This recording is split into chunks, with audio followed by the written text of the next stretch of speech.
देखिए, हम लोगों ने CMSL में सबसे पहले एक डिस्कशन किया था, और वो डिस्कशन क्या था जरा रिकॉल कीजिए। कंपनी को या तो कोई अपना जो है वो प्रोडक्ट बनाना है, या कोई क्या प्रोवाइड करना है, सर्विस। यही दो में से कोई चीज करना है। अगर इन दोनों में से कोई भी चीज करना है तो कंपनी को इस काम के लिए क्या चाहिए? कंपनी को इस काम के लिए चाहिए पैसे। कहा कि ये पैसे उन्हें मिलेंगे कैसे? तो कहा पैसे उनसे मिलेंगे जिनके पास पैसे क्या है, सरप्लस हैं। कहा कि उनसे जब इन्हें पैसे मिलेंगे तो हमें यह भी देखना है कि जो इन्हें पैसे दे रहे हैं उनके साथ कहीं कुछ जो है वो गड़बड़ ना करे, यानी उनके साथ कहीं कोई गड़बड़ घोटाला ना हो।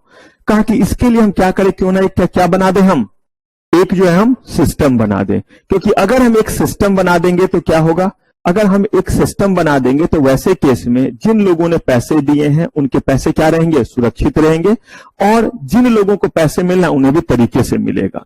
कहा कि ये सिस्टम जिसका नाम था फाइनेंशियल सिस्टम, ये हमारे किस नीड को पूरा करने के लिए आया, फाइनेंशियल नीड को पूरा करने के लिए। कहा कि जब भी कोई सिस्टम बनता है तो उसके कुछ कंपोनेंट्स होते हैं, इसके भी बड़े कंपोनेंट्स हैं, किसके, फाइनेंशियल सिस्टम के। लेकिन मेजर कितने कंपोनेंट, 4। फाइनेंशियल मार्केट, हमने इसके बारे में डिस्कशन किया था, फाइनेंशियल मार्केट के बारे में, और भी आपको बोला बहुत डिटेल डिस्कशन करेंगे। प्राइमरी मार्केट और क्या पढ़ेंगे, सेकेंडरी मार्केट। तो हमने फाइनेंशियल मार्केट पढ़ा।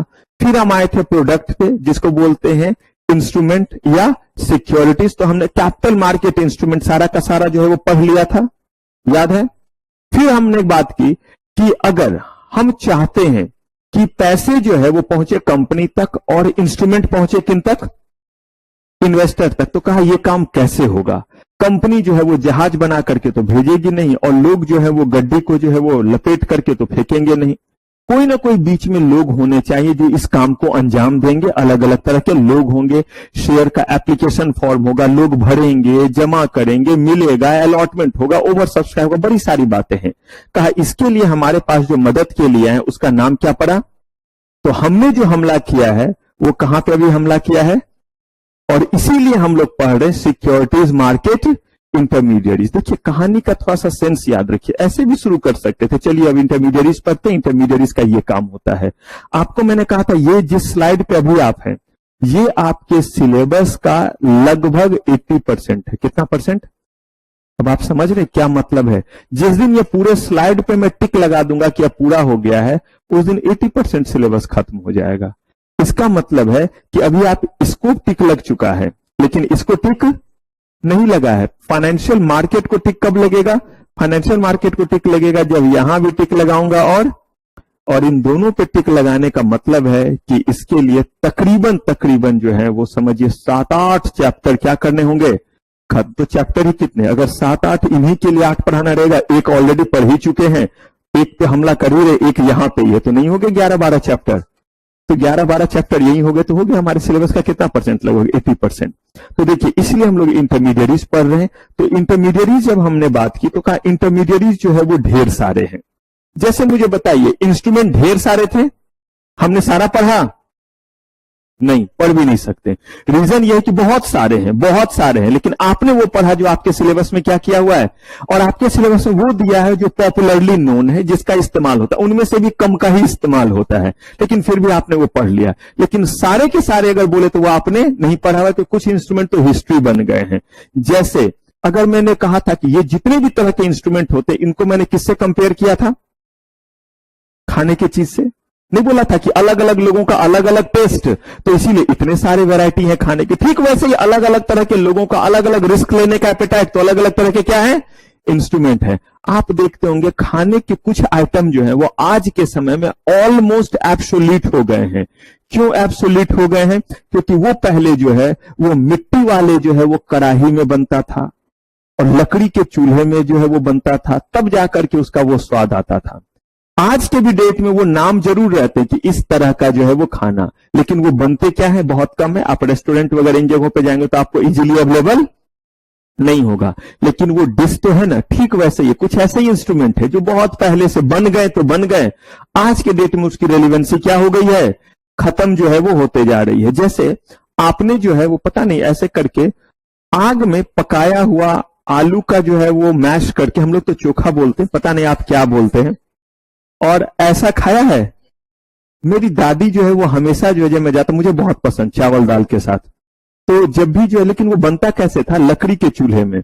तो जब खाना सारा बन जाता था तो दादी मेरी जो है ऐसे आग को कर लेती थी, उसमें डाल के ऐसे ऐसे ढक देती थी और छोड़ देती, और जितने हल्के आग में होगा उतना अच्छा होता था। हमेशा दादी रात में भी ऐसे करके छोड़ देती, और जो राख में सिकेगा वो और अच्छा रहे, जो आग में होगा वो तो थोड़ा काला काला होकर जल जाता था, लेकिन जो हल्के हल्के में होता था वो। अब बताइए, किसी भी रेस्टोरेंट में चले जाइए, कितने भी पैसे दीजिए, बोलिए जरा वो चोखा खिला देना, 7 स्टार में भी चले जाइए, बनेगा क्या? वो डिश अवेलेबल नहीं है, रेयरली अवेलेबल है। तो ठीक वैसे कुछ ऐसे इंस्ट्रूमेंट जो क्या है, रेयरली आज के समय अवेलेबल है। कहा जो भी इंस्ट्रूमेंट है उस इंस्ट्रूमेंट को इन्वेस्टर तक पहुंचाना, और जो है आपके जो है वो ईश्वर तक क्या पहुंचाना, पैसा पहुंचाना। ये हुआ एक काम, किसका? इंटरमीडिएरीज का, जिसका मतलब है कि वो इनके बीच में किसकी तरह काम कर रहा है, चेन की तरह काम कर रहा है, जिसको हम लोग क्या कह देते थे, मीडिएटर की तरह काम कर रहा है। कहा ठीक है। दूसरा काम कहा कि एडवाइज करेगा, किसको? इन्वेस्टर को, कि आप जो है वो कहां पैसे लगाएं, कितना पैसा लगाएं, कब पैसा लगाएं और किस इंस्ट्रूमेंट में लगाएं, क्योंकि हम बताएंगे ना उन्हें कि भाई हमारी नीड जल्दी की है, हमें इतने दिन में पैसे चाहिए। तो एक हुआ एडवाइस देना, जिसको हम कहते हैं एडवाइस देगा, फैसिलिटेट करेगा, या क्या करेगा, हेल्प करेगा। किसको? ईश्वर को, और किसको? सेम चीज इन्वेस्टर को। और इन्वेस्टर को क्या करेगा, जैसे अभी भी आपसे पूछा मैंने, बताइए कंपनी को पैसे चाहिए, पूरे मार्केट को सर्वे करेगी या नहीं करेगी? कहा ये सारा काम करना भी किसका काम? इंटरमीडिएट। तो अलग अलग तरह के इंटरमीडिएट, कुछ जो है वो मीडिएटर का सिर्फ काम करते हैं, यानी कि ईश्वर और किसके बीच में, इन्वेस्टर के बीच में कनेक्शन का काम करते हैं। कुछ जो है वो एडवाइजरी काम करते हैं, किसके लिए? ईश्वर के लिए। कुछ एडवाइजरी काम करते हैं, किसके लिए? कुछ ऐसे होंगे जो दोनों के लिए एडवाइजरी काम करेंगे, ज्यादा होनहार होंगे, दोनों के लिए करेंगे। कुछ जो है वो इंटरमीडिएरीज, यानी कि आपके जो है वो चेन की तरह भी काम करेंगे, और बोलेंगे कि मैं एडवाइस देने का भी काम करूंगा, या तो ईश्वर को या किसको। ये सब डिपेंड करता है कि आपने कितने क्वालिफाइड लोगों को अपने पास क्या किया हुआ है, रखा हुआ है। और इसी के बेसिस पे हमें जो पढ़ने थे वो क्या पढ़ने थे, ढेर सारे इंटरमीडिएरीज, और ये हमारा था इंटरमीडिएरीज का लिस्ट। एक एक करके हमने पढ़ना शुरू किया था। सबसे पहले हमने पढ़ा था मर्चेंट बैंकर के बारे में, और मैंने आपको बताया था कि जितने भी इंटरमीडिएरीज हैं इनको रेगुलेट करने के लिए सेबी है। देखिए सेबी नाम का भी एक चैप्टर जो बहुत बाद में पढ़ाऊंगा, क्यों? क्योंकि तब तक सब कुछ पढ़ा चुका होगा सेबी का, बस बताऊंगा कि सेबी में कौन कौन से लोग होते हैं, उनका कॉम्पोजिशन कैसे होता है, और काम सब आपको पहले पता रहेगा पढ़ते पढ़ते। ठीक वैसे ही अभी जिस मर्चेंट बैंकर और जिस इंटरमीडिएरीज के बारे में बात करें, अभी थोड़ा सा ये लगता होगा कि याद रखने जैसा है, लेकिन पूरे जो है वो सिक्योरिटीज लॉ के दौरान इतने बार इन लोगों की जिक्र होगी कि ये सारा कुछ जो अभी लगता होगा मर्चेंट बैंकर क्या काम करता है, इस पे शॉर्ट नोट्स आ गया तो क्या लिखेंगे, सोचना भी नहीं पड़ेगा। इतने बार इसकी चर्चा होगी, इतने सारे इसके क्या आएंगे, काम आएंगे। कुछ काम तो अभी बता भी नहीं पा रहा हूं क्योंकि उसको कनेक्ट ही नहीं आप कर पाइएगा, लेकिन अभी बस थोड़ा सा बोल के छोड़ा जा रहा है कि याद कीजिए मर्चेंट बैंकर का ये काम मैंने आपको बताया था। नहीं सर ये तो आपने उस समय नहीं बताया था, क्योंकि मुझे पता है वो उस समय बताता कैसे अभी, क्योंकि अभी वो सारे एस्पेक्ट बताया, जैसे ग्रीन शू ऑप्शन पढ़ाऊंगा पब्लिक इशू के समय, तो बताऊंगा ये स्टेबलाइजिंग एजेंट की तरह भी काम करते हैं। अभी बोलूंगा स्टेबलाइजिंग एजेंट, आप कुछ नहीं समझ पाएंगे क्योंकि उसको कनेक्ट करना रहेगा। तो इसका मतलब बस अभी इसीलिए थोड़ा सा बता दे रहा हूं ताकि ये इंटरमीडिएरीज के जब नाम आएंगे इंस्ट्रूमेंट के, अभी आपको लगता है ये इंस्ट्रूमेंट सब इतने बार बोले जाएंगे, इक्विटी शेयर खासतौर पर इतने बार होगा कि ये लगेगा कि अरे ये तो सुनते सुनते पक गए और थक गए। तो मर्चेंट बैंकर बहुत इंपॉर्टेंट इंटरमीडिएरीज है। कहा कि कोई अगर मर्चेंट बैंकर के कैपेसिटी में काम करना चाहता है तो कर सकता है, लेकिन सेबी ने इन लोगों को कंट्रोल करने के लिए कि ऐसा ना हो कि यही मार्केट में फ्रॉड करने लगे। देखिए फ्रॉड कौन कर सकता है, जिसको किसी चीज का क्या रहे, एक्सेसिबिलिटी रहे। जरा सोचिए, अगर यहां पे कोई भी तरह का चीज, अगर कोई भी तरह का जो है वो एस्पेक्ट होता है, तो वो एस्पेक्ट या तो मैं कर सकता हूं, या आप कर सकते हैं, या हमारे वो सारे के सारे लोग जो यहां आने के लिए क्या है, ऑथराइज है, हाँ या ना। इनके लिए कोई भी यहां पे जो है वो ऑफेंस करना आसान हो जाएगा क्योंकि इनको यहां आने का परमिशन है। लेकिन सोचिए अगर कोई बाहर वाला रहे, वो भी कर सकता है, लेकिन उसके लिए ज्यादा दिक्कत होगा या नहीं, क्योंकि वो जैसे ही प्रीमाइसेस में चढ़ेगा ही विल गेट कॉट। आप चढ़े क्यों, आप ऊपर जा कहां रहे, आप इस प्रीमाइसेस में या इस एरिया में आ सकता है, वो नहीं आ सकता है। लेकिन हम और आप बैठे, मन हुआ मैं जाने लगा, कुछ दिख कहां रहा है, क्या लेकर के जा, यही वाला जो लेकर के चला गया। क्यों? क्योंकि मेरा एक्सेसिबिलिटी है, और मैं अगर इन चीज को अपने पास रखा भी हूं तो कोई कुछ नहीं बोल सकता कि शायद मैं इससे क्या करूंगा, एसी का जो है वो टेम्परेचर कम ज्यादा, हालांकि मैं छूता भी नहीं, लेकिन अगर जो है मैं एसी कर सकता हूं, ऐसे करके रखा हुआ हूं, जाने भी लगा, नीचे तक भी जाने लगा, पकड़ा भी गया, कोई बात नहीं, गलती से ले लिया, हाँ या ना।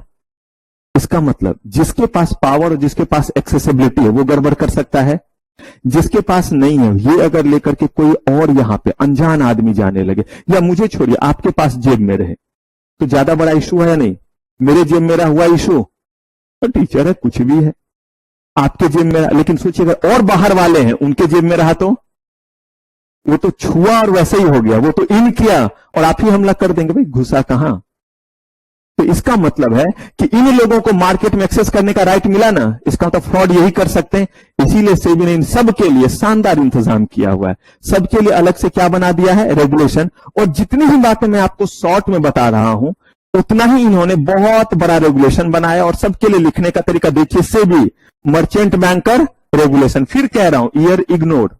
अब ये नहीं कि मैम सर हमें तो बाकी सर ने बोला है कि ईयर लिखना ही नहीं है, मैंने एक तरीका बोला है, आपको सब याद रहता, बहुत अच्छी बात है।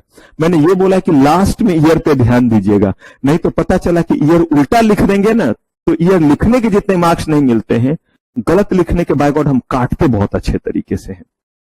सही लिखने पे जितना ज्यादा देते नहीं, गलत लिखने पे बहुत बेरहमी से काटते हैं। सुन लिया ये बात और ये स्टेटमेंट, तो इसीलिए थोड़ा ध्यान रखिएगा। सेक्शन लिखने पे जितना वेटेज मार्क्स का नहीं है, गलत लिखने पे काटते बहुत बेरहमी से। मैं आपको बाद में दिखाऊंगा भी कि what are the instruction which are given to the copy checker. जो कॉपी चेक करते हैं उनको क्या इंस्ट्रक्शन बेसिकली जो है वो दिए जाते हैं। तो उन सबके लिए क्या बना दिया, एक रेगुलेशन। और उसी रेगुलेशन ने कहा कि अगर कोई पर्सन मर्चेंट बैंकर की कैपेसिटी में काम करना चाहता है तो कर सकता है, कम से कम कितना का नेटवर्थ लेकर के आए। और फिर एक स्मार्ट स्टूडेंट बनिए, पुराने समय के बुढ़िया दादी और बूढ़े दादा मत बन के रहिए। उसका मतलब क्या हुआ, एक चीज को पकड़ के बैठ गया। मैंने बार बार बोला है, जितने भी ये डिजिट होते हैं कॉन्सेप्ट को हमेशा समझिए और डिजिट के लिए हमेशा फ्लेक्सिबल रहिए। फ्लेक्सिबल का मतलब कल बदल जाएगा तो कल क्या कर लेंगे, बदल लेंगे, लेकिन एग्जाम है तो मजबूरी में याद रखना पड़ेगा। जैसे ही एग्जाम खत्म हो भूल जाइए उसको। क्यों भूल जाइए, क्योंकि उसके बेसिस पे कहीं आपको काम करते वक्त दिक्कत, क्योंकि आपको चीजें देखने का अधिकार रहेगा लेकिन कॉन्सेप्ट देखने का आपको मौका नहीं मिल पाएगा। तो उन चीजों को 5 करोड़ अभी है। और साथ ही साथ कहा अगर एक से ज्यादा मर्चेंट बैंकर है तो उनको क्या बताना पड़ेगा कि किसके ऊपर कौन सी रिस्पॉन्सिबिलिटी है। किसी को दिया गया, आप जो है वो ऑफर डॉक्यूमेंट को ड्राफ्ट करो, और ऑफर डॉक्यूमेंट कैसे ड्राफ्ट होगा बताऊंगा आगे जब पब्लिक इशू आईसीडीआर रेगुलेशन पढ़ाऊंगा। अगर उसके कुछ छूटे हैं तो बिल इनके ऊपर बनेगा। इनको बोला आप जो है वो सारा इसको अकाउंट और उसको अकाउंट का सारा देखभाल करो, इसको अकाउंट में हेरा फेर हुआ तो इनके ऊपर। कहा गया कि आप जो है वो अभी जो है वो देखिए कि ओवर सब्सक्राइब हुआ या कितना हुआ है। अगर गलत तरीके से अलॉटमेंट हुआ तो इनको जिम्मेदारी दे दी। इनको दे दिया जिम्मेदारी, चंचल को, नाम का उल्टा। तो इनको हमने जिम्मेदारी दे दी कि आप क्या करेंगे, आप जो कुछ गड़बड़ होगा तो हमें क्या करेंगे, बताएंगे। कहा कि अब सबके नाम से अलग अलग बिल, और सिर्फ एक है तो चाहे ऑफर डॉक्यूमेंट का गड़बड़ हो चाहे जो हो, सब आप ही को करना है। तो उस समय रिस्पॉन्सिबिलिटी बताने की जरूरत। बड़ा बड़ा इशू में एक से ज्यादा क्या होते हैं, मर्चेंट बैंकर होते हैं। चलिए अब हमने देखा था कि किन किन केस में मर्चेंट बैंकर को अपॉइंट कर, हमने देखा था लगभग हर तरह के इशू में मर्चेंट बैंकर को क्या करते हैं, हम अपॉइंट करते हैं। फिर हम लोग आए थे registrar to issue and share transfer agent. 2 तरह का काम करता है, रजिस्ट्रार की तरह और शेयर ट्रांसफर। और रजिस्ट्रार की तरह जब काम करता है तो क्या काम करता है, रजिस्ट्रार की तरह जब ये काम करता है तो उस समय काम का मतलब क्या हो गया, काम का बड़ा सिंपल सा मतलब है, जितने भी एप्लीकेशन फॉर्म जाएंगे, जितने भी तरह का इनके पास डिमांड आ जाए, सब अपने पास रखेंगे और सारा अपने डेटाबेस में रखेंगे। सिग्नेचर वगैरह का सारा रिकॉर्ड किनके पास रहेगा, रजिस्ट्रार के पास। और शेयर ट्रांसफर एजेंट का मतलब मिल गया शेयर हम सारे लोगों को। लेकिन अब एक आदमी से दूसरे आदमी को क्या करना है, शेयर ट्रांसफर करना है। कहा उस समय किस कैपेसिटी में काम करेंगे, कोई कहता है मैं दोनों कैपेसिटी में काम करूंगा, बोला बिंदास कर, लेकिन उसके लिए अपना नेटवर्क कितना कर ले, और उसको बोलेंगे कैटेगरी 1 आरटीए। और अगर जो कोई कहता है कि नहीं, या तो मैं रजिस्ट्रार की कैपेसिटी में काम करूंगा या दोनों में से जो आपको, लेकिन आपको बताना पड़ेगा, ये नहीं अभी मैं रजिस्ट्रार की कैपेसिटी में हूं, अब मैं करूंगा शेयर ट्रांसफर एजेंट, बहुत जोर का मुक्का मारेगा सेबी। आपको बताना पड़ेगा कि कैटेगरी 2 आप है। कैटेगरी 2 का मतलब है पता है कि दोनों में से किस कैपेसिटी में काम करेंगे, किसी एक में ही करेंगे, लेकिन बता दो कि वो कैपेसिटी आपका क्या रहेगा, कौन सा रहेगा। तो ये था हमारा कैटेगरी टू, जिसके लिए कितना नेटवर्थ होना चाहिए? फिर मैं बता रहा हूं, ये बदल सकता है या नहीं?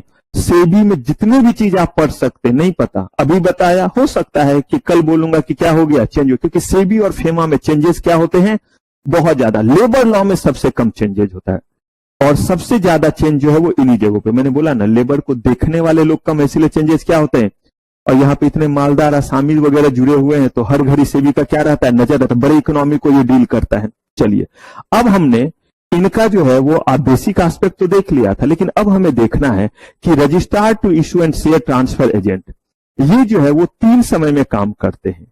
शेयर इशू करने से पहले क्या क्या काम करते हैं ये देखना है, जिस समय शेयर इशू हो रहा है उस समय क्या काम करते हैं, और शेयर इशू होने के, मैंने एक छोटा एग्जांपल लिया था आपको, शादी होना है, शादी से पहले की भी तैयारी रहती है, यस या नो? शादी के दिन भी कुछ चीज होता है और शादी के बाद भी काम होते हैं। तो ये काम को 3 कैटेगरी में हमने क्या किया है? बांटा है, और इनके तीनों काम देखते हैं। तो यहां तक का सफर हमने तय कर लिया था पिछले एपिसोड में, अब यहां से आगे बढ़ते हैं। यहां तक बताइए, कोई गिला शिकवा दुख दर्द? बढ़े आगे। तो अब देखिए, इनकी बात करते हैं प्री इशू एक्टिविटीज। और रुकिए जरा, जब हम प्री इशू एक्टिविटीज की बात कर रहे हैं तो थोड़ा सा ऐसे ही देखते हैं। मुझे बताइए, तो पब्लिक इशू होना है, इशू से पहले का क्या क्या एक्टिविटीज होगा? शादी होनी, कार्ड वगैरह नहीं छपता है, तो इसका मतलब वही जो एप्लीकेशन फॉर्म वगैरह होगा उसमें क्या कंटेंट होगा, जो एप्लीकेशन और बिड फॉर्म वगैरह होगा क्या कंटेंट होगा, ये सब चीज देखना रहेगा। किस किस जगह कलेक्शन सेंटर वगैरह बना हुआ है, सारे लोगों से क्या करना रहेगा? कलेक्ट करना रहेगा। यही काम तो होंगे। तो अब जरा देखिए तो काम, any person sending instruction to bank for reporting of collection figure and collection of application. Sending instruction to bank, अगला बैंकर्स टू इशू भी होगा, पैसे तो जाना है बैंक में, तो कह रहे sending instruction to bank for reporting of collection figure and collection of. Bank को बता रहे हैं कि देख भैया, मेरे पास एक फॉर्म आया, इसमें 200 शेयर के लिए है और इसका डिमांड ड्राफ्ट इतने का है, जाना तो कहां है? Bankers to issue. लेकिन पहले क्या करेंगे? उनको इंफॉर्मेशन देंगे, भेज रहा हूं, थोड़ा सा जो है वो सब्र रखो, एप्लीकेशन फॉर्म अपने पास रख लेंगे और ये कहां चला जाएगा? जो भी चेक और डिमांड ड्राफ्ट है वो बैंकर्स टू इशू है, इंटरमीडियरीज का नाम बैंकर्स टू इशू। देखेंगे एग्जैक्टली किसको बोलते हैं, जो मदद कर रहा है जहां पे आपके अकाउंट ओपन है। प्रोवाइडिंग प्रैक्टिकल इनपुट, किनको? Lead manager. लीड मैनेजर हो गए लीड मर्चेंट बैंकर। अगर 4 जो है वो आपके क्या है? मर्चेंट बैंकर, तो उसमें से जो एक बॉस हुआ उसको क्या बोल देते हैं? लीड मैनेजर या लीड मर्चेंट बैंकर बोल देते हैं। And printer regarding the design of bid come application form. याद कीजिए, दिखलाया था आपको बिड कम एप्लीकेशन फॉर्म, नहीं दिखलाया था, जिसमें आप सारा डिटेल अमाउंट वगैरह लिखते हैं, उसका डिजाइन भी तो बनेगा कि कहां पे जो है वो क्या लिखना है। याद आ रहा है? उसमें ये दिखाया था, जिसमें आपको बताया भी था कि यहां पे आप अपना डिटेल दीजिए, किस बैंक का चेक है, कैसे है, और नीचे जो है वो कट बना हुआ रहता है। तो एक बार मैं दिखलाता हूं, अगर कहीं आपको कंफ्यूजन है, कुछ नहीं देखा। मुझे कुछ लोगों के चेहरा ठीक नहीं लगा देख के।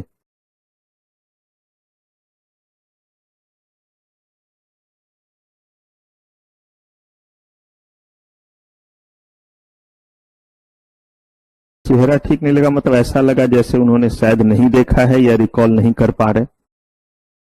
यही है आपका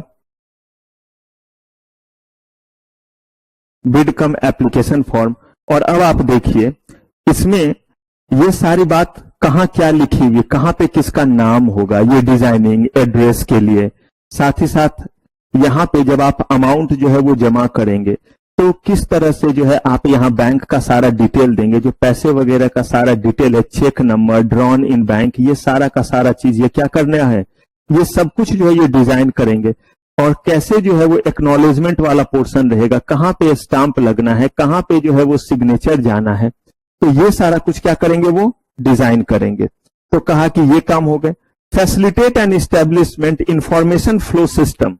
इंफॉर्मेशन फ्लो सिस्टम कुछ नहीं हुआ, इंफॉर्मेशन देना किनके बीच में?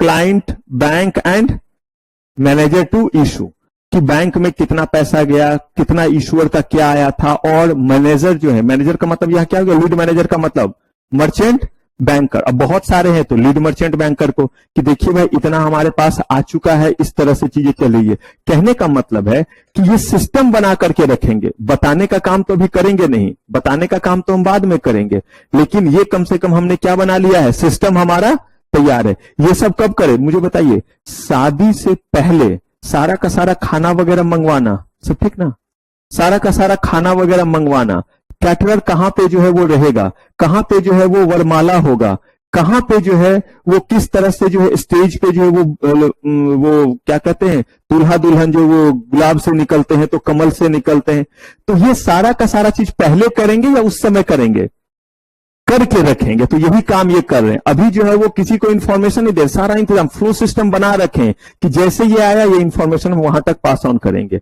और लाइजनिंग विथ रेगुलेटरी एडमिनिस्ट्रेशन, किनके साथ, सेबी और स्टॉक एक्सचेंज के साथ।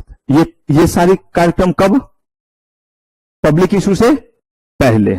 अब इशू के दौरान क्या करेंगे, activities during the issue, collection and reporting of daily collection figure, आता गया, हर दिन आ रहा है, जमा करते जा रहे हो, रिपोर्ट कलेक्ट करते जा रहे हो कि अरे मेरा जो है वो 1000 शेयर के लिए था, 100 शेयर के लिए तो आ चुका है, अब 700 शेयर के लिए आ चुका, अब 800 शेयर के लिए आ चुका है, अरे अब तो ओवर सब्सक्राइब हो गया, 2000 हो गया है। कहा collection of data and form from banks, अलग अलग जगह जो आपके कलेक्शन सेंटर हैं, उन सारे सेंटर्स पे जो फॉर्म्स वगैरह रखे हुए हैं उनको क्या करेंगे, वहां से डेटा कलेक्ट करेंगे कि जितने भी जगह वो चीज हो रहा है। Liaisoning with client and intermediaries to the issue, किनके साथ, क्लाइंट और किनके साथ, आप बोलेगा सर ये तो खुद इंटरमीडिएरी है, तो एक ही इंटरमीडिएरीज है, आपके और भी तो और कुछ तो भी पढ़ाऊंगा, भी अंडर राइटर भी पढ़ाऊंगा, पोर्टफोलियो मैनेजर पढ़ाऊंगा, ढेर सारा। तो कहा और जितने भी इंटरमीडिएरीज है जिनको जिन जिन तरह का काम दिया हुआ है उन सबके साथ क्या करेंगे, लाइजनिंग करेंगे। किस दौरान, इशू के दौरान। अब इशू हो गया, लड़की की शादी हो गई, विदाई का समय आया, अब कह रहे हैं कि इसके बाद क्या काम रहेगा। सबसे पहला चीज शेयर सर्टिफिकेट या पहले अलॉटमेंट तो तय कीजिए, किसको कितना देंगे, और सबका रिकंसिलेशन कीजिए कि इधर से जो आया उधर से आया वो एक है या नहीं है।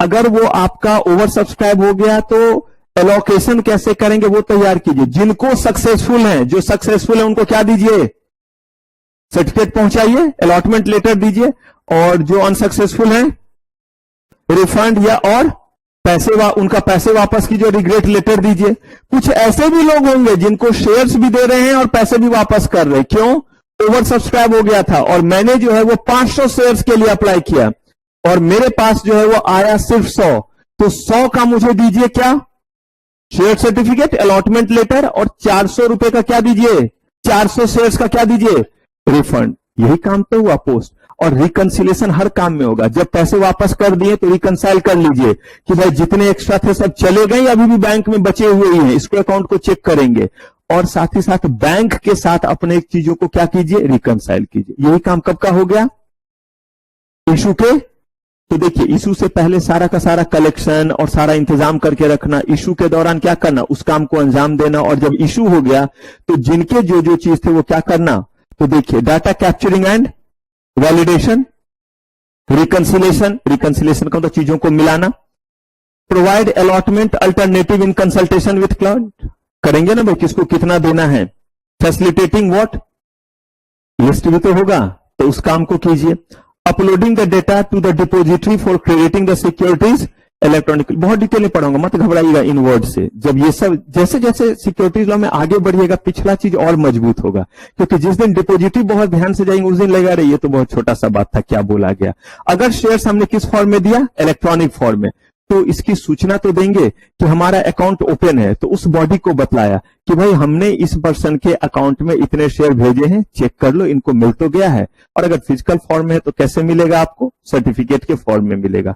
Dispatch of what, refund, share certificate या क्रेडिट एडवाइस, एक ही चीज हुआ, पैसा देने का तरीका क्रेडिट एडवाइस हुआ। पीरियोडिक रिपोर्ट सबमिशन टू किसको, रेगुलेटरी अथॉरिटीज को, लगातार स्टॉक एक्सचेंज और सेबी को बताते रहेंगे कि अभी तक इतने हमारे पास आ गए थे, हमने इस तरीके से कर लिया, हमने पैसे वापस कर दिए हैं, इतना हमें रिफंड देना पड़ा, हमारा इतने टाइम्स अलॉटमेंट हुआ था।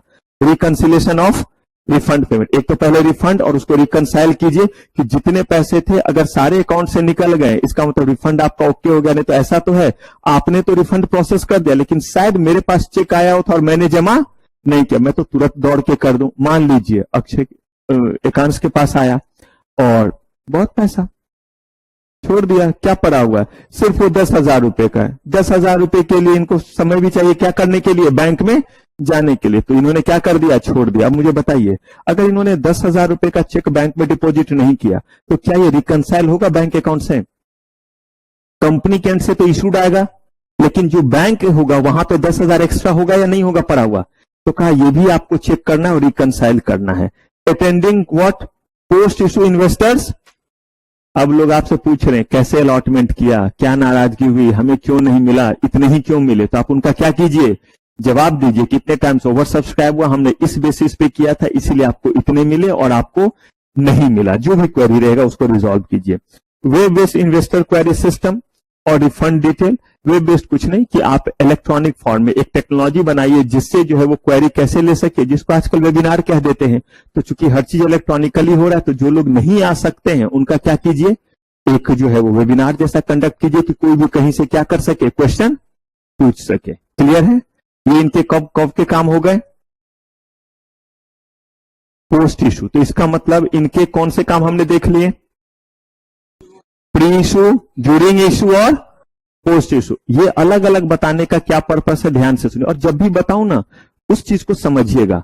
कुछ इंटरमीडिएरीज एक स्लाइड में पढ़ाऊंगा, सिर्फ 5 लाइन पढ़ाऊंगा, कुछ के लिए जो है वो 6 स्लाइड यूज हो रहे हैं। तो इसीलिए जिसका जितना वेटेज जिस तरह से उस तरह से लेकर के चला जा रहा है। तो प्लीज कहीं चौधरी ना बने। आपका जोन क्या है, सिर्फ जो पढ़ाया उसको क्या कर लीजिए, बस उसको रिवाइज कर लीजिए। ये नहीं कि सर उसमें इतना था इसमें इतना। तो अगर जी ना भरे तो मैं आपको कंप्लीट रेगुलेशन दे दूंगा। हर एक रेगुलेशन जो है तकरीबन 105-110 पेज का है। एक इंटरमीडिएट पे वो जब पढ़ना शुरू करेंगे तो दिसंबर तक जरूर टाइम आ जाएगा, तो इंटरमीडिएट नाम का चैप्टर हो जाएगा। इसीलिए हम लोगों ने इसी रेगुलेशन, उसी जो है वो रेगुलेशन से क्या किया, चीजों को कट किया है। तो आरटीए के केस में कभी कभी ये अलग से पूछ देता है, mention the work of post issue work of RTA, इसीलिए ऐसे बता रहा हूं। Mention the pre issue work of RTA. अब अगर क्वेश्चन पूछ दिया right short notes on RTA तो लगाइए किडनी, क्या लिखिएगा, कैसे लिखिएगा, सिर्फ मुझे कंटेंट बताइए क्या क्या दीजिएगा। सबसे पहले आरटीए का फुल फॉर्म लिखने का पहला चीज, आरटीए। आरटीए स्टैंड्स फॉर, आ गए आप पहले वाले में, ये देखिए यहां आ गए, ये लिख दिया आरटीए स्टैंड्स फॉर, पूरा नाम लिख दिया। उसके बाद जो है वो 2 लाइन में बता दिया कि रजिस्ट्रार टू इशू और शेयर ट्रांसफर एजेंट के कैपेसिटी में कैसे काम कर, ये एक एक लाइन में हो जाने वाला है, हो गया। उसके बाद देखिए इन दोनों जगह से निकल गए, ये एक लाइन में होना है, ये भी एक लाइन में, और उसके बाद हो जाएगा एक लाइन में, या करके दिखाऊं, बोल के दिखाऊं। इसके बाद जो है वो ये वाला चीज नहीं छूटना चाहिए, कैटेगरी 1 और कैटेगरी 2 हो गया पार्ट। इसके बाद RTA can work in different situation, in 3 situation. अब इनके 3 situation, pre issue, during issue और सबके एक एक 2-2 उठा करके दे दीजिए। इसमें चूंकि ज्यादा है प्री इशू में तो इसके जो है वो 2 उठा लीजिए, इसका एक भी कर लीजिएगा तो चलेगा, इसके भी जो है वो छोटे छोटे 2-3 उठा लीजिए। ये हुआ पूरा तरीका क्या लिखने का, आरटीए। अब अगर क्वेश्चन पूछ दिया गया mention the post issue work of RTA, क्या कीजिएगा, पहले लिखेंगे ये वाला, फिर लिखेंगे ये वाला, फिर ये वाला, फिर ये वाला, फिर ये वाला, फिर ये वाला। अब बहुत थक गए लिखते आ रहे, पेज भी भर गया है और था 3 मार्क्स का 5 मार्क्स का, कुछ नहीं हुआ। अब आपको आंसर यहां पे फोकस करना है, ज्यादा से ज्यादा सिर्फ आरटीए स्टैंड फॉर लिखिए। And RTA work in different situation, pre issue, during issue and post issue. Following are the post issue work of RTA. ये हुआ सजाने का तरीका। क्लियर है? तो चलिए क्लियर है तो कीजिए हमला और यहां से शुरू कीजिए लिखना।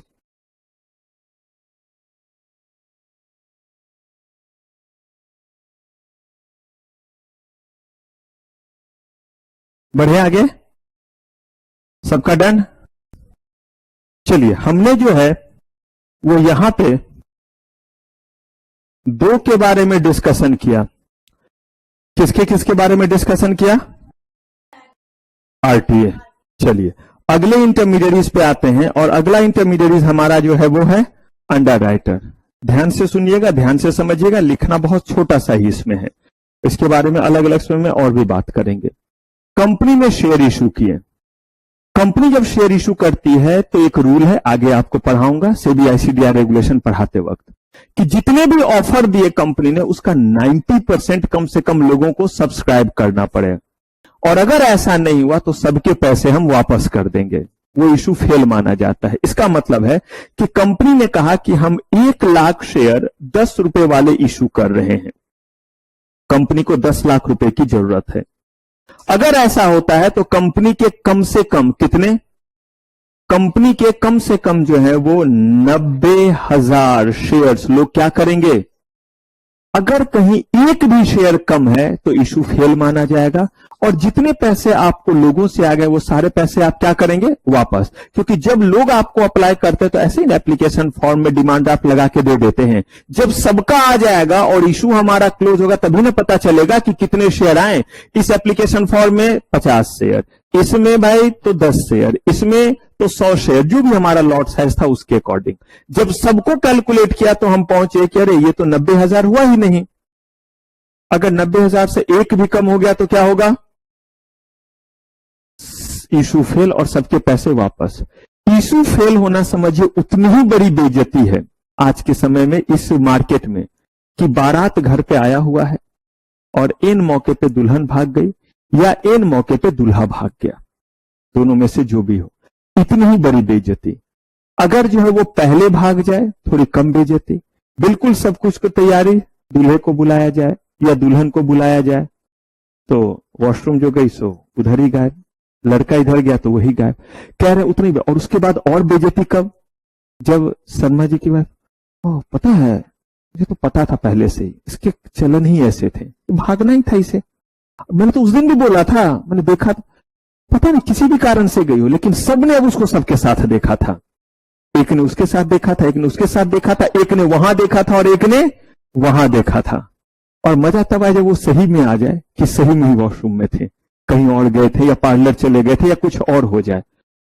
तब सबका ऐसा नहीं तो पता क्या चलेगा कि सबने सब जगह देखा था। कहने का मतलब है कि बातें बहुत चलती है। ठीक वैसे ही अगर टीसीएस कंपनी का ऐसा हो गया तो इन्फोसिस, आज के समय में पेड मीडिया, जितनी जानकारी है उसके बेसिस पे मैं कह रहा हूं, मैं ये नहीं कह रहा हूं कि मीडिया हमेशा पेड ही होता है, लेकिन जो भी चीज रहता है सुनते हैं कि मीडिया पेड होता है, यानी कि आप पैसे देकर के भी न्यूज को पब्लिसाइज करते हैं।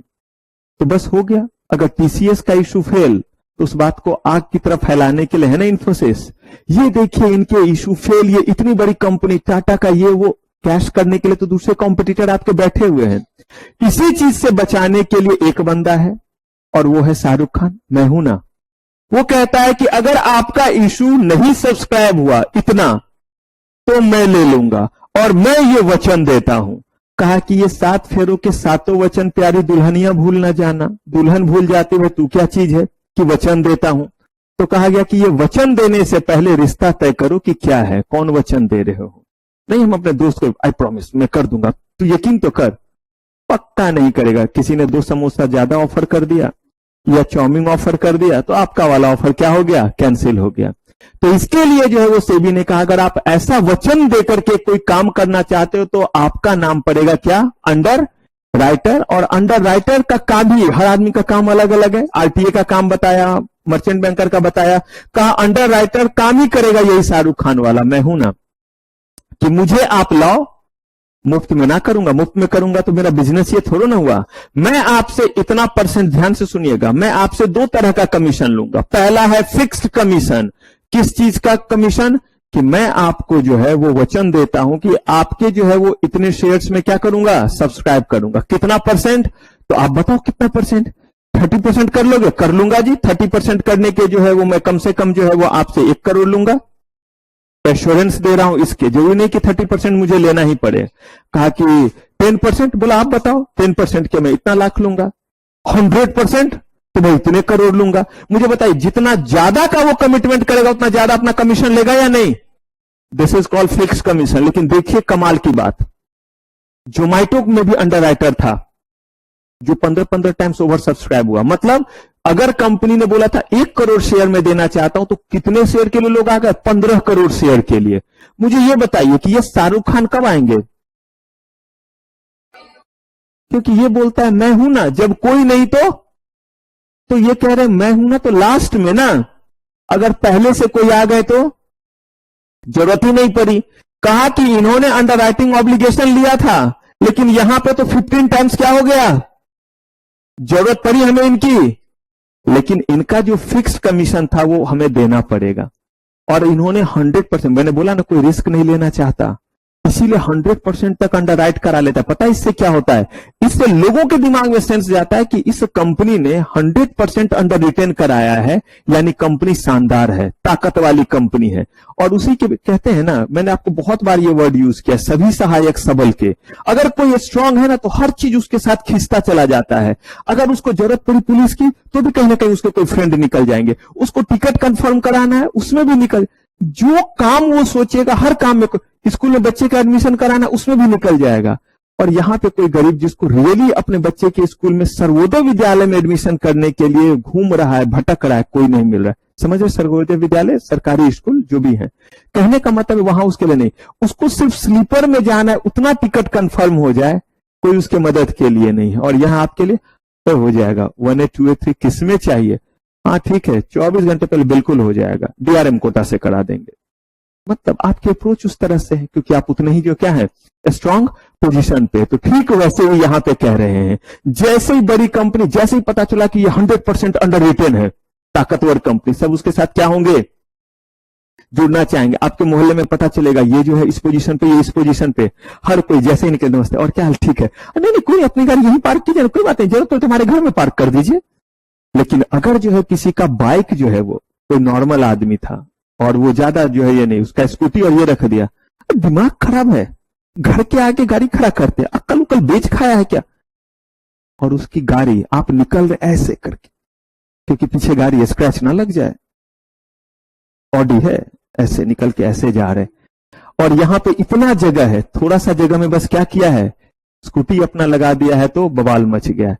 ठीक वैसे ही अगर अंडर रिटेन है कंपनी और अच्छा है, लोग क्या करने लगेंगे, ज्यादा लेने लगेंगे। अरे मर्चेंट बैंकर 4 मर्चेंट बैंक, अच्छा शानदार कंपनी। मैंने नहीं बोला दिखावे की दुनिया है, और इसीलिए बोलता हूं कि थोड़ा इसको बोलते सूडोक्रेसी, अभी जो दुनिया चल रही है, थोड़ा सा इससे हालांकि बचना पड़ेगा आपको पढ़ाई के समय में, खासतौर पे दिखावा वाला नहीं है। पैसे, मैं नहीं खाता पिज्जा, मैं नहीं खाता बर्गर, मैं तो साफ बोलता था नहीं, मैं पार्ले जी बिस्कुट खाता हूं, रीजन ये क्योंकि वो 3 रुपए में देता है, इससे ज्यादा मैं नहीं खाऊंगा। चल ना जूस पीते, जूस 20 रुपए में, इतने पैसे मेरे पापा नहीं देते मुझे, बस मुझे जो है वो बस एक पार्ले जी, ज्यादा होगा तो उसी को पानी में डिप करूंगा और खाऊंगा, जूस में डिप नहीं करूंगा।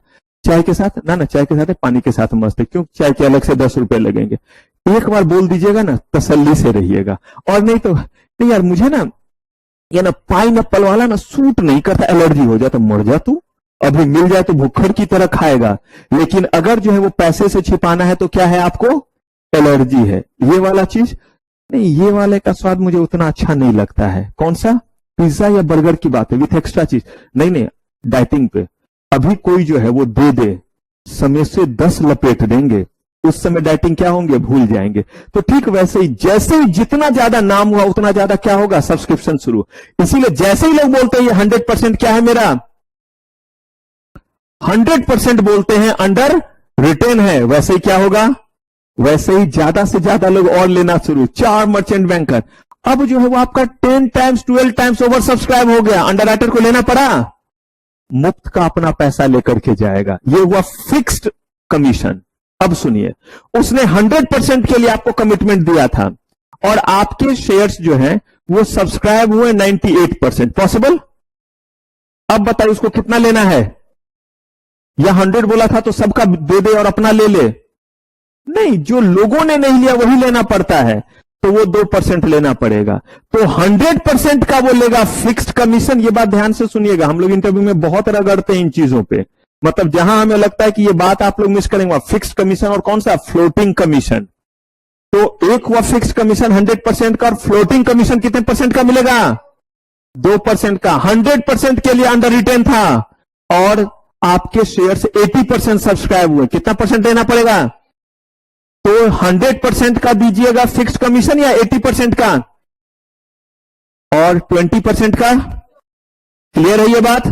15 टाइम्स ओवर सब्सक्राइब जोमेटो का इशू, 100% ओवर 100% जो है वो आपका जो है वो अंडर रिटेन था। फिक्स कमीशन कितने का? Floating commission. क्लियर है ये चीज? और सुनिए, अंडर राइटर ने बोला था मैं 10% लूंगा, पॉसिबल? आपकी उतनी कैपेसिटी थी, उतने के लिए आपने लिया, आपको लगा इससे ज्यादा की जरूरत नहीं पड़ेगी। अब आपके शेयर सब्सक्राइब हुए 70%, कितने? तो जब 10% उसने बोला था तो फिक्स कमीशन कितने का? ठीक है, इशू आपका जो है वो 70% सब्सक्राइब हुआ, उसने कितना बोला है? कितना बोलेगा? ले लिया 10%, टोटल कितना हुआ? इशू पास या fail? Can underwriter make issue successful in all cases? ये अभी भी पूछ रहा हूं और ये आपसे पूछूंगा पब्लिक इशू के समय भी, लेकिन उस समय कुछ और भी बात आपको पता रहेगा। अभी बस इतना ही पता, उस समय उसमें ऐड होगा, जब स्टॉक एक्सचेंज पढ़ा दूंगा तो लिस्टिंग और डिलिस्टिंग वाली बात भी। तो हर समय वो सक्सेसफुल नहीं कर सकता, क्योंकि उसने जितना अंडर रिटेन किया उतना ही तो लेगा। उसके लेने के बावजूद भी 70 और 10 कितना हुआ? और मिनिमम सब्सक्रिप्शन कितना है? 90% नहीं हुआ, तो इशू क्या माना जाएगा? फेल माना जाएगा। तो अब मुझे बताइए, ऐसे केस में क्या वो सक्सेसफुल बना सकता है हमेशा इशू को? तो हर केस में हो सकता है कभी ये क्वेश्चन आपसे पूछ दे, can underwriter make issue successful in all cases? तो अभी आपको सिर्फ मैंने इसका एक पहलू बताया है, इसमें कुछ और भी एस्पेक्ट रहेगा जो आप बाद में जानेंगे जब क्या पढ़ा दूंगा, स्टॉक एक्सचेंज पढ़ा दूंगा। अभी के लिए अगर पूछूं तो आप इतना ही बोल सकते हैं, no, underwriter cannot make issue successful in all cases. He is bonded to subscribe only those portion for which he has given underwriting agreement या underwriting commitment. If minimum subscription is not been achieved even after subscribing the shares by underwriter, then he cannot make issue successful. Clear है? अब देखिए, हमने यहां पे जो है वो एक दिया कौन सा कमीशन? फिक्स्ड, और एक क्या दिया? फ्लोटिंग। दोनों की बात समझ गए? ठीक है, अब आप पूछिए क्या पूछ रहे थे?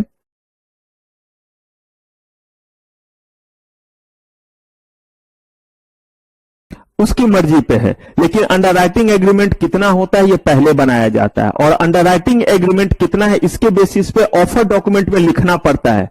अब मुझे एक ही बताइए, आप किस पर्पस के लिए जो है वो चीजों को जो है वो अंडरराइट कर रहे हैं? ताकि सब्सक्रिप्शन बढ़े। तो ऑफर डॉक्यूमेंट में लिखा रहेगा ना कि ये अंडरराइटर इतना परसेंट के लिए क्या है? अंडरराइटिंग ऑब्लिगेशन है। तो ये चीज तो लोगों को पता ही नहीं चलेगा, तो उससे सब्सक्रिप्शन और कम हो जाएगा या नहीं हो जाएगा? आप मान लीजिए कि किसी को किसी जगह बुला रहे हैं खाने पे या कुछ चीज पे, तो बताइएगा ना कि यहां पे खाने में क्या क्या है। या आप जो है वो समर वेकेशन में समय नहीं कैंप वगैरह चलता है, तो उसके जो हाइलाइट्स हैं वो बता करके तब ना दाम लिखेगा। या वहां पे अगर तो ये भी मिला ये भी मिला, तो उन्हीं को ना नुकसान हुआ, क्योंकि अगर वो बात बता देते तो ज्यादा लोग इस समर कैंप आते, क्योंकि वो कहते रहे ये तो अच्छा है, ये तो कह रहे कि वहां पे समोसे चाट पकौड़े ये भी फ्री में मिलेंगे, ये भी खा सकते हैं दबा करके जितना खाना हो। इसका मतलब वो बात पहले लिखना चाहिए या नहीं? तो ये है आपके कौन? अंडरराइटर। क्या कोई भी, हाँ,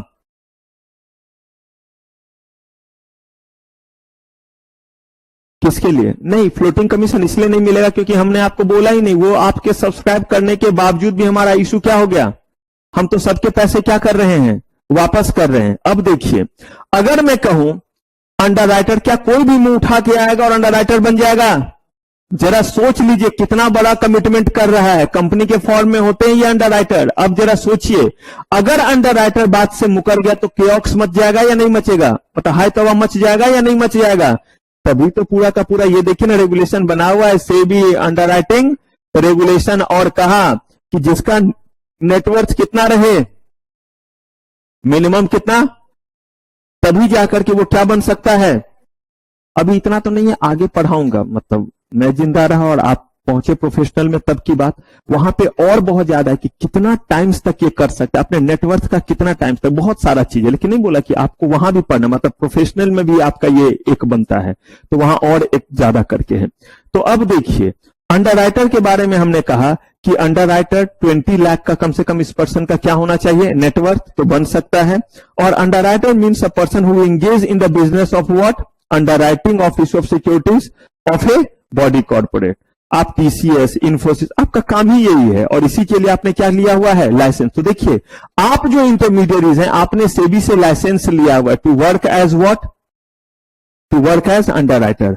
underwriter is an agreement whereby certain parties assure the issuing company to take up shares, debenture or other securities to a specified extent in case of public subscription does not amount to expected। अच्छा कि बताइए, हमने 100% के लिए किया था, हमारा already 92 हो गया है, अब वो 8% लेगा या बोलेगा चल तेरा इश्यू तो सक्सेसफुल हो गया, मुझे क्यों फंसा रहा है?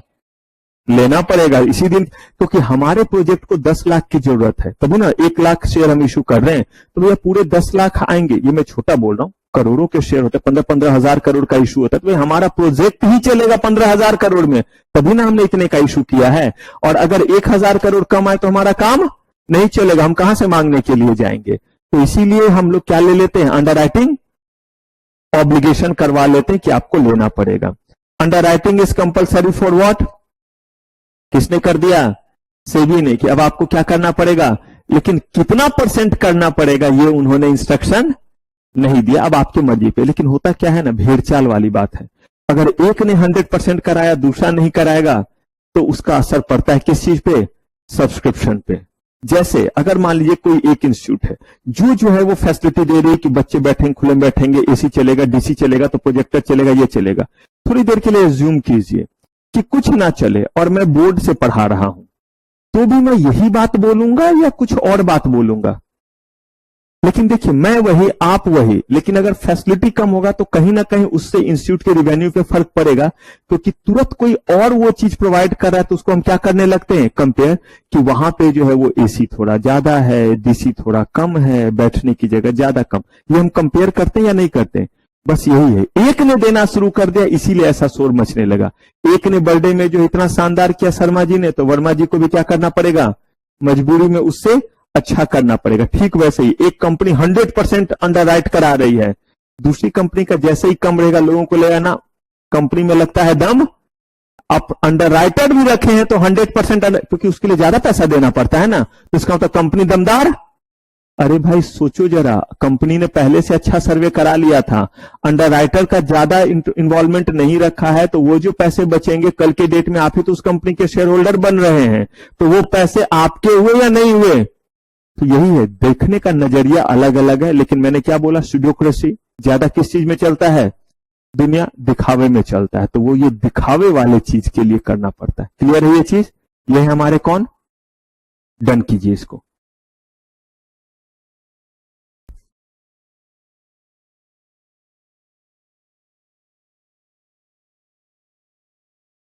पहले आप एक बार मुझे बताइए कहां पे फंसे फिक्स और फ्लोटिंग में? आप कुछ तो सुने होंगे फिक्स और फ्लोटिंग, या नींद में थे? कुछ बताइए।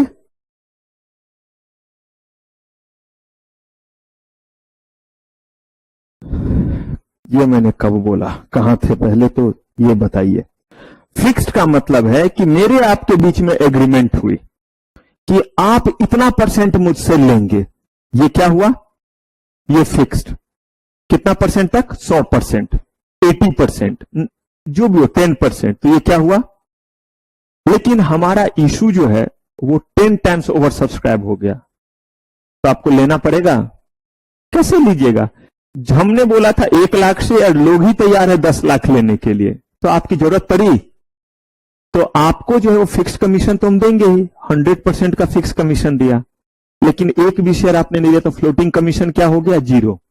आपने 100% के लिए अंडर रिटेन किया था, तो 100% का हमने फिक्स दिया। अब लोगों ने सिर्फ 30% शेयर लिया, अब आपको कितना लेना पड़ेगा? तो 70% का फ्लोटिंग कमीशन देंगे और 100% का क्या देंगे? Fixed commission. अब जो है वो लोगों ने सारा ले लिया, तो फ्लोटिंग कमीशन कितने का देंगे? 0 का।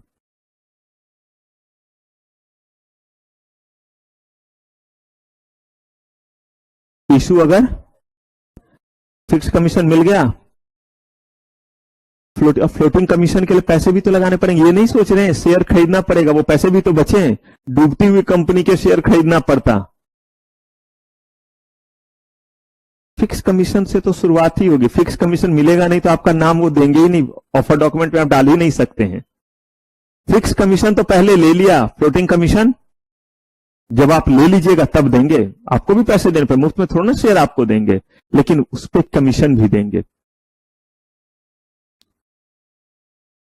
मतलब हाँ, ये जरूरत पड़ी तो दिया आपने। हाँ जी, हाँ, कि हम एक्स्ट्रा, एक्स्ट्रा का मतलब होता है कि आप जो है, मैंने आपको कहा था 4 रोटी दूंगा और उसके बाद 1 रोटी दिया तो एक्स्ट्रा। लेकिन ये एक्स्ट्रा क्यों बोलेंगे? मैंने तो आपको बोला था मैं 2 तरह का कमीशन दूंगा, एक का नाम दिया फिक्स कमीशन और दूसरे का क्या नाम दिया? फ्लोटिंग। तो फ्लोटिंग की आपकी एलिजिबिलिटी होगी तब न दूंगा। तो एक्स्ट्रा वर्ड क्यों हम यूज करें? एक्स्ट्रा में एक्स्ट्रा वर्ड क्यों यूज करें?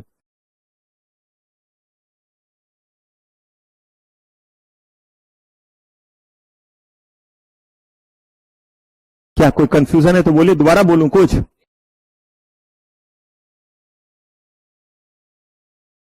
नहीं, श्योरिटी नहीं, मेरा धंधा पानी यही है। ऐसे सबका ओवर सब्सक्राइब होता रहेगा और मैं झाल बजाता रहूं? सोच के देखिए, मैंने सबको बोला कि मैं 100% सब्सक्राइब करूंगा और कहता तुझे नहीं करना पड़ा इसलिए तुझे कुछ नहीं दूंगा। तो मैं बना अंडर राइटर किस चीज के लिए हूं? मैं जो एश्योरिटी दे रहा हूं, गारंटी के पैसे मिलते हैं। आप बैंक में, आप लोगों ने कैश क्रेडिट वगैरह पढ़ा है? बैंक गारंटी देती है, ओडी वगैरह, तो बैंक उसके लिए आपसे प्रोसेसिंग चार्ज लेती है और वो बोलती है कि चूंकि आपको ये फैसिलिटी दे रहा हूं इसलिए इतना पैसा तो लूंगा ही लूंगा। कल के डेट में जितना जितना आप ओवरड्राफ्ट लेंगे उस पर क्या लूंगा?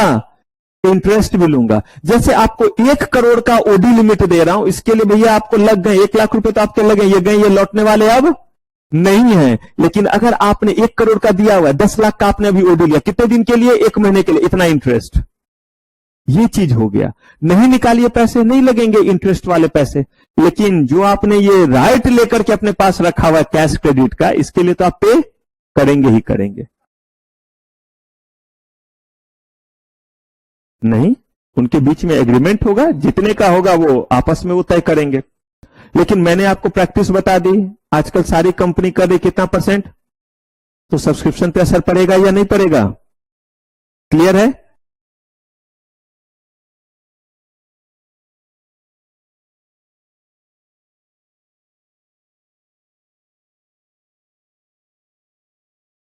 अब देखिए, आप जो है वो पढ़ने के लिए आए और आप जब पढ़ने के लिए आए तो आपके पेरेंट्स इस बात से और भी ज्यादा अनसिक्योर्ड होंगे कि ऐसे टीचर पास गए जो टीचर जो है वो कहता है कि मैं किसी न किसी तरीके से पास करा ही दूंगा। इसका मतलब बच्चे में कोई क्वालिटी नहीं है, इसीलिए इस टीचर के पास गया है। वरना ऐसे टीचर के पास जाने की क्या जरूरत है? बच्चा खुद काबिल है, किसी भी टीचर के पास पढ़ेगा तो पास कर जाएगा। फिर भी गार्जियन किसके पास भेजना चाहेंगे? जो टीचर कहता है कि अगर बच्चा यहां आया और बच्चा होना है तो मैं पास करवा ही दूंगा। तो जमाना ऐसे नहीं है कि कंपनी लायक नहीं है, बल्कि जमाना इस चीज के लिए है कि उसको जो है प्रोटेक्ट करने के लिए कितने लोग हैं। अगर आपको ये पता चलता है कि आप जो है वो कहीं भी जो है कि एक लड़का है जो कि जो है वो खुद जो है वो किसी जॉब में है, लेकिन पता चल रहा है कि उसका सर्किल इतना अच्छा है कि इसके एक दोस्त डीआरएम, इसके एक यहाँ है, एक आईएएस ऑफिसर, चाचा उसके, ये इसका मतलब ये लड़का नालायक है कि इतने सारे रिलेटिव के बेसिस पे हम शादी कर रहे हैं? नहीं, बल्कि अगर कल को जरूरत पड़ा तो इतने सारे लोग इसके किस चीज के लिए रहेंगे? सपोर्ट के लिए। तो there are 2 different prospective of observing anything. और लोग यही ऑब्जर्व करते हैं कि अगर कंपनी का अंडरराइटर है, इसका मतलब कंपनी और सिक्योर हो गई या नहीं हो गई। देखिए क्यों, ये जरा सोचिए। मान लीजिए कि मैंने पैसे लगाए और मैं क्यों, अंडरराइटिंग ज्यादा रहेगा तो मैं क्यों ज्यादा लगाऊंगा, वो सुनिए। मैंने अपने पैसे लगाए, मुझे डर बना हुआ है कि कमबख्त ये 100% अंडर रिटेन नहीं है। प्रोजेक्ट को चाहिए 10 लाख रुपए। अगर इशू सक्सेसफुल भी हो गया मान लीजिए थोड़ी देर के लिए और 92 हुआ, या कंपनी को चाहिए 1000 करोड़, कितना चाहिए? लेकिन 920 करोड़ हुए, पॉसिबल नहीं आया 80 करोड़ का पैसा, लेकिन इशू तो मिनिमम सब्सक्रिप्शन तो क्रॉस कर गया 90% पे ही। अब मुझे बताइए ये 80 करोड़ आएगा नहीं तो प्रोजेक्ट चलेगा? इशू फेल भी नहीं हुआ और कंपनी लगातार लगे हुए, और किसके इंतजाम में? 80 करोड़ के और इंतजाम में, तभी तो प्रोजेक्ट लॉन्च होगा। अब ऐसे मेरे भी पैसे अटके हुए हैं या नहीं? ना, इशू फेल हुआ, फेल होता तो पैसे आ जाते, और अगर पास हो गया लेकिन पूरे पैसे नहीं आए तो प्रोजेक्ट चलेगा, और चलेगा नहीं तो मैंने इक्विटी में पैसे लगाए, मुझे पैसे कब मिलेंगे?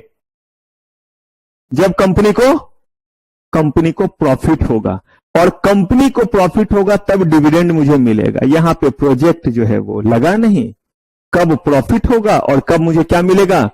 तो देखिए, सोचने का मेरा ये रहा कि सिक्योर है, नहीं तो कम से कम कंपनी को पैसे तो आ जाएंगे, और उसके पैसे से कंपनी क्या शुरू कर देगी? प्रोजेक्ट शुरू कर देगी। यही मैंने बोला कि जहां जाकर के आप रुक रहे, हो सकता है किसी और का सोच वहां से आगे जा रहा हो।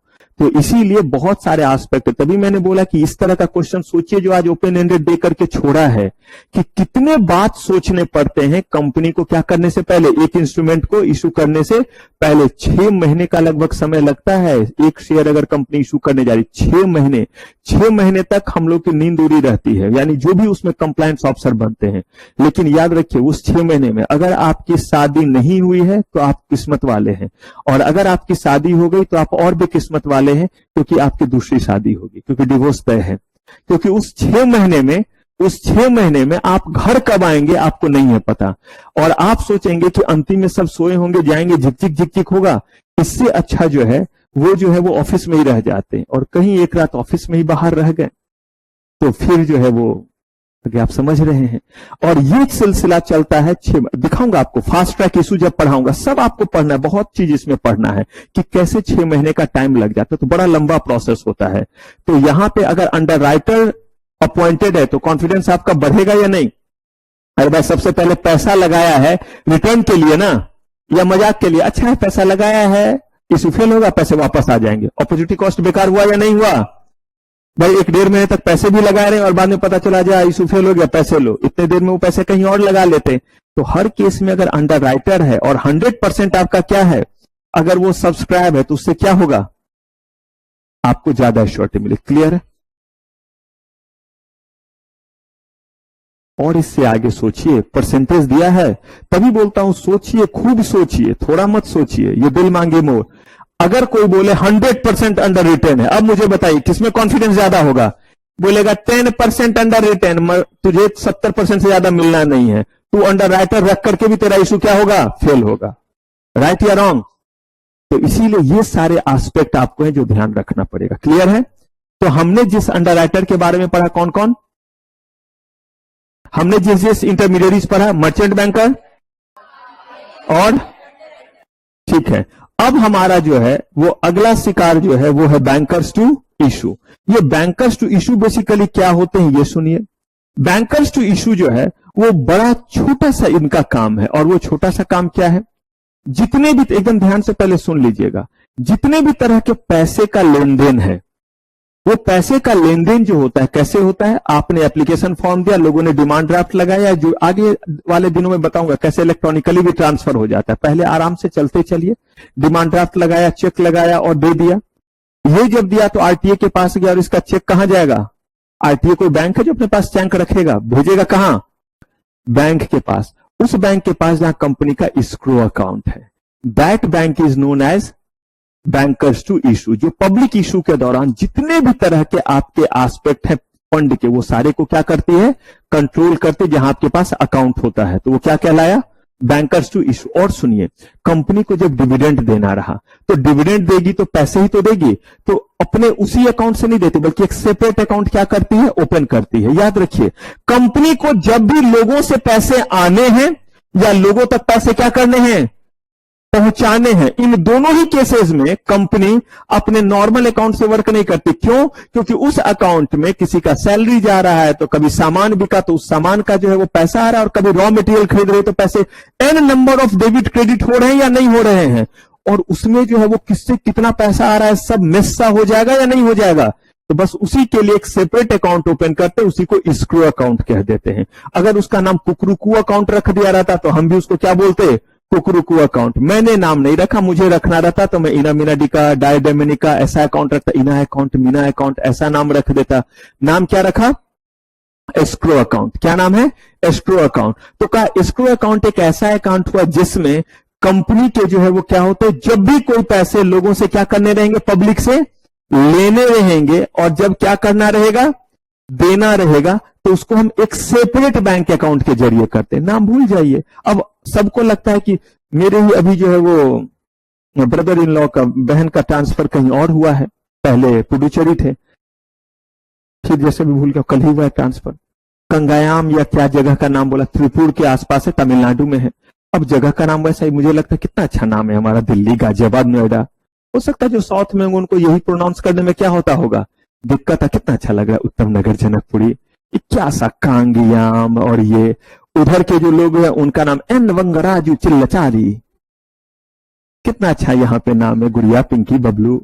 नहीं तो ऐसे उनको लगता होगा अजीब, और उधर क्या लगता होगा ये चीज कि ये जो है वो सही नाम है। तो अब कह रहे हैं यहाँ पे कि एक सेपरेट अकाउंट, जिस अकाउंट के जरिए क्या होगा, लोगों से जो पैसे आएंगे वो रखे जाएंगे, और लोगों को जो पैसे देने रहेंगे तो पहले क्या करेंगे, उस अकाउंट में पैसे रखेंगे, और उस अकाउंट के जरिए पैसे हम क्या करेंगे, ट्रांसफर करेंगे। यानी जितने मॉनेटरी चीज होंगे किनके जरिए, प्लस कलेक्शन सेंटर का भी काम करेगा। कैसा कलेक्शन सेंटर, मुझे बताइए, बैंक के सबसे ज्यादा ब्रांचेज होते हैं, बैंक को बोलेंगे हमारा जो है वो फॉर्म कलेक्ट करो। कलेक्ट करने का मतलब हम लिखे हुए रहेंगे कि जाइए एसबीआई के इस ब्रांच, इस ब्रांच, इस ब्रांच में आप फॉर्म जमा कर सके, लोगों के लिए कन्वीनियंट होगा। एप्लीकेशन फॉर्म लिया, डिमांड ड्राफ्ट लगाया, यही नीचे ही ब्रांच, जाकर के यहां क्या कर दिया, जमा कर दिया। तो मुफ्त में ये करेंगे नहीं, ये बोलेंगे कि जितने भी फॉर्म हम खुद से कलेक्ट करके आप तक पहुंचाएंगे, हर एक फॉर्म पे हमारा इतना % का क्या रहेगा, कंपनी को देना पड़ेगा, तभी तो इंटरमीडियरीज हुए। तो ये बैंकर्स टू इशू क्या करेंगे। अब देखिए, अगर हमने एसबीआई को बनाया बैंकर्स टू इशू, तो इसका मतलब ये नहीं है कि बाकी लोग नहीं है, हमने सबको बनाया, लेकिन इनको लीड बैंकर बना दिया कि जितने भी कोटक वगैरह में भी हमने पॉइंट रखा हुआ वो सब कलेक्ट करके एसबीआई को क्या करेंगे, दे देंगे, और एसबीआई टोटल कलेक्ट करके क्या करेगी, पहुंचा देगी आरटीए के पास सारा चीज, और अपने पास क्या रख लेगी, अपने पास सारा जो है वो डिमांड ड्राफ्ट जो है वो रखेगी, उसको इसको अकाउंट में क्या करेगी, डाल देगी। और इशू जब सक्सेसफुल हो जाता है तो इसको अकाउंट से पैसे निकलते, इसको अकाउंट से पैसे तब तक नहीं निकाल सकते। और बताऊंगा ये आपको, जब मैं पब्लिक इशू करने का पूरा एस्पेक्ट बताऊंगा ना, तब उसमें बताऊंगा कि किस दिन अपने प्रोजेक्ट के लिए, पैसे के लिए इस अकाउंट को क्या करेंगे, छुएंगे। उस अकाउंट को आपको छूने का राइट ही नहीं है, बिना मर्चेंट बैंकर के परमिशन के इसको अकाउंट से पैसे विड्रॉ नहीं होते। अब देखिए, सेबी का ये इंटरमीडियरीज है, कंपनी ने इसको हायर किया है, लेकिन अब कंपनी को ही नचाएगा। Merchant banker appointed by whom, by company, company उसको पे करेगी, और कंपनी को ही इसको अकाउंट से पैसे नहीं निकालने देगा कि नहीं, जब तक हमारा लिस्टिंग नहीं हो जाता, सबके पैसे नहीं लौट जाते हैं रिफंड वगैरह का, जब तक सबको अलॉटमेंट नहीं कर देते, तब तक ये पैसा प्रोजेक्ट में नहीं लगाएगा। तो ये क्या कहलाए हमारे बैंकर्स। बस एक ही बात याद रखिए, जितने भी पैसे का लेन देन और कलेक्शन सेंटर, जैसे हमने जो है वो 10 रुपए का शेयर है, हमने लोगों को बोला अभी 10 रुपए मत दो, 5 ही रुपए दो, तो ये 5 रुपया कॉल मनी कहलाता है। क्या कहलाता है, और मैं आपको called capital, uncalled capital, paid capital, authorised capital, reserve capital, issued capital, ये पूरा कैपिटल स्ट्रक्चर बताऊंगा आईसीडीआर रेगुलेशन के समय। अभी बस इतना समझिए कि कंपनी के एक शेयर का दाम 10 रुपया है, हमने आपको कहा कि अभी 10 रुपए मत दो, हर शेयर पे 5 रुपए दे दो, बाकी पैसे हम आपसे 2 महीने बाद या 1 महीने बाद लेंगे। ऐसा इसीलिए ताकि ज्यादा से ज्यादा लोग शेयर्स में क्या कर सके, पैसे लगा सके। क्योंकि अभी मान लीजिए कि आपने 1000 शेयर लिया है और 10 रुपए का शेयर है, तो कितना देना पड़ेगा, 10,000। 1000 शेयर 10 रुपए के हिसाब से आप लेते तो 10,000 देना पड़ेगा। हमने बोला 10 रुपए मत दो, अभी 5 रुपए दे दो, तभी कितना देना पड़ेगा। और बाकी बोला कि 2 महीने के बाद आप जो है वो 3 रुपए इस पे और दे देना, यानी कितना, 3000। और बोला फिर उसके अगले जो है वो 4 महीने के बाद बचे हुए 2 रुपए, यानी कितना दे देना, 2000। बताइए ये लोगों के लिए कन्वीनियंट नहीं हो जाएगा। तो अगर इस समय आपने 5000 मांगे तो ये हुआ कॉल मनी 5000, और ये अनकॉल्ड है। 5000 क्या हो गया, अनकॉल्ड। फिर आपने जब ये 3 मांग दिया तो ये 3 क्या हो गया, कॉल्ड, और 2 कितना बचा रह गया, अनकॉल्ड। और जो पैसे आपको मिल जाते वो कहलाते हैं पेड अप। तो आपने मांगा तो कॉल्ड हो गया 5000, लोगों के द्वारा ये पहुंच गया तो 5000 रुपए से आपका पेड अप कैपिटल बढ़ गया। फिर अगली बार ये 3000 मांगा तो ये हो गया कॉल्ड, और जब लोगों ने दे दिया तो अब आपका पेड अप कैपिटल 8000 हो गया। ये बेसिकली तरीका है। क्लियर है ये चीज। अब देखिए क्या लिखा हुआ है, acceptance of what, application and application money. Simple सा चीज है, एक्सेप्टेंस ऑफ अलॉटमेंट, और अलॉटमेंट होता अभी दे रहे हैं तो, या बीच का पैसा मांग रहे हैं तो, refund of application money, perfect है, पेमेंट ऑफ डिविडेंड और जब बोला कि जिस समय इंटरेस्ट देना रहेगा या डिविडेंड देना रहेगा, तो मैंने बोला कि उस अकाउंट से नहीं करके क्या करते हैं, सेपरेट। इसी के लिए तो ये बैंकर्स टू इशू है। लेकिन इसका मतलब कोई भी मुंह उठा के नहीं बन जाएगा बैंकर्स टू इशू। साफ साफ कहा हुआ है कि पहले आपको बैंक की तरह काम करने का लाइसेंस किससे मिला हो, आरबीआई एक्ट के according you are called as and you are authorise as what, bank. और उसके बाद जब सेबी से आप लाइसेंस ले लेंगे तो कहलाएंगे बैंकर्स टू, अदरवाइज सिर्फ क्या कहलाएंगे, bank as per RBI regulation. Schedule bank कहलाएंगे, शेड्यूल कमर्शियल बैंक कहलाएंगे। और अगर आपने साथ में क्या ले लिया, सेबी से, तो क्या बन गए, जो सिर्फ बैंक है वो बैंकिंग काम करेंगे। बैंकर्स टू इशू, बैंक से तो बिजनेस करेंगे ही करेंगे। पब्लिक इशू के दौरान भी तो उनको इतने पैसे क्या हो रहा है, मिल रहा है, क्योंकि स्टाफ तो है ही उनके पास, बस क्या लेना पड़ता है, लाइसेंस लेना पड़ता है। अच्छा, carries out all the activities of ensuring that funds are collected and transferred to which account, escrow account। जो कंपनी का अलग से खुला है, सारी जगह से पैसे कलेक्ट करेंगे और वहां पे रख देंगे, और वहां से पैसे कंपनी के जो है वो अपने अकाउंट में ट्रांसफर कब होगा, जब सारी प्रक्रिया क्या हो जाती है, खत्म, और सब कुछ सही तरीके से हो जाता है। while one or more bank may function as bankers to issue as well as, भाई एक से तो काम नहीं चलेगा, हम ज्यादा रख सकते हैं। अदर में do the limited work of collecting the application for the securities, और ये जो है वो एक जगह ट्रांसफर कर, जो मैंने आपको बोला कि सब कलेक्ट कर रहे हैं, एक को हमने लीड बना दिया, लीड बैंकर्स, सब ने कलेक्ट किया और कलेक्ट करके एसबीआई के हेड ऑफिस में क्या कर दिया, भेज दिया। जबकि कोटक भी कर रही होगी जमा, एक्सिस बैंक कर रही होगी, और भी जो बैंक है, पंजाब नेशनल बैंक, सब कर रही होगी, और एसबीआई को हमने बना दिया लीड बैंकर्स। तो क्या होगा, सब जगह से कलेक्ट होकर के कहां जाएगा, एसबीआई के। और इस चीज के वो थोड़ा ज्यादा पैसा लेंगे, क्योंकि उन्हें देखना है कहां से क्या आ रहा है, कैसे रिपोर्ट है।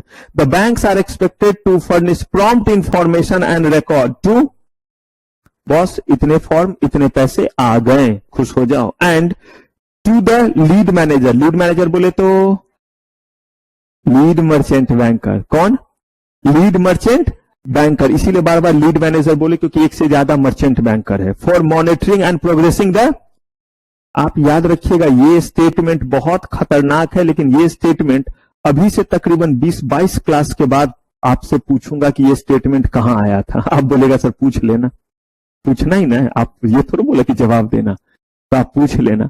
इसको कनेक्ट करना रहेगा हमें, और अभी बस बताता हूं क्या ये बोला गया। प्रोग्रेस के बारे में बताना है कि आज कितना, कल कितना, क्योंकि शायद आपको भी नहीं पता होगा, जब एक बार इशू ओपन होता है तो उसमें डेट दिया रहता है क्लोजिंग का, लेकिन आप चाहे तो उसको प्राइस को रिवाइज भी बीच में कर सकते हैं। अगर आपको लगता है कि इतने प्राइस पे शेयर हमारा ज्यादा निकल नहीं रहा है, तो ये बात कौन बताते रहेंगे, ये बताते रहेंगे कि बॉस 3 दिन इशू ओपन है, आज पूरे दिन हो गए हैं, 1 करोड़ इशू आपने किया, सिर्फ 1 लाख गए हैं, आज सिर्फ 2 लाख गए हैं, अब 1 दिन बचा है। तुरंत वो लोग क्या कर लेते हैं, प्राइस पहले रखा था 100 रुपया, 10 रुपया का शेयर, 90 रुपया प्रीमियम फटाक से घटा करके 80 कर दिया।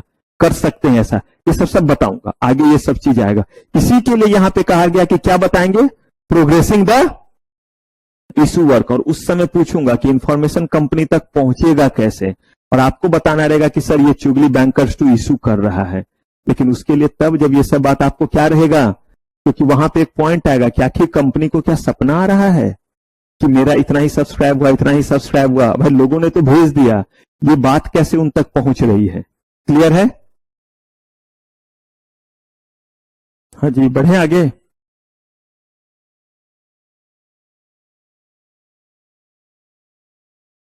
इंटरेस्ट जो देते हैं ना, जो कागज का टुकड़ा जाता है उसको वारंट बोल देते हैं।